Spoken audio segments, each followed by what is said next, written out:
খবর 24 সাথে আপনাকে স্বাগত। নতুন নতুন খবর জানার জন্য আমাদের চ্যানেলে চোখ রাখুন। বৃহস্পতিতে মৃত্যু মিছিল দেখল গোটা দেশ।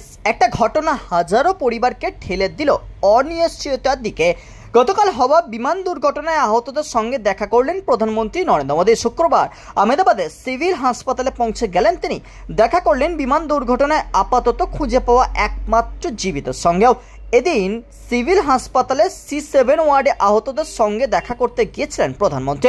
হাসপাতাল সূত্রে জানা গিয়েছে, সেই ওয়ার্ডে বিমান দুর্ঘটনার ফলে আহত হওয়া রোগীর সংখ্যা 25 জন, যার মধ্যে একজন বিমানের মধ্যে থাকা যাত্রী। বাকিরা বিমান আকাশ থেকে ভেঙে পড়ার ফলে আহত হয়েছেন।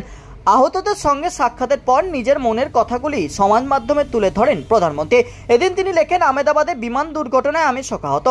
এমন হৃদয় বিদারক ভাবে মৃত্যু সহ্যের বাইরে। প্রতিটা পরিবারের প্রতি আমার সমবেদনা। তাদের কষ্টটা আমি বুঝতে পারছি এবং আমি এটাও জানি এই শূন্যতাপূর্ণ হবার নয়।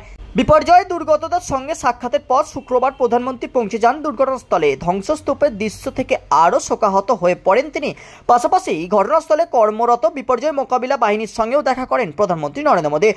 এই নিয়ে নিজের এক্স হ্যান্ডেলে তিনি লিখেছেন, যারা তাদের পরিজন হারিয়েছেন তাদের পাশে আমরা সর্বদা রয়েছে।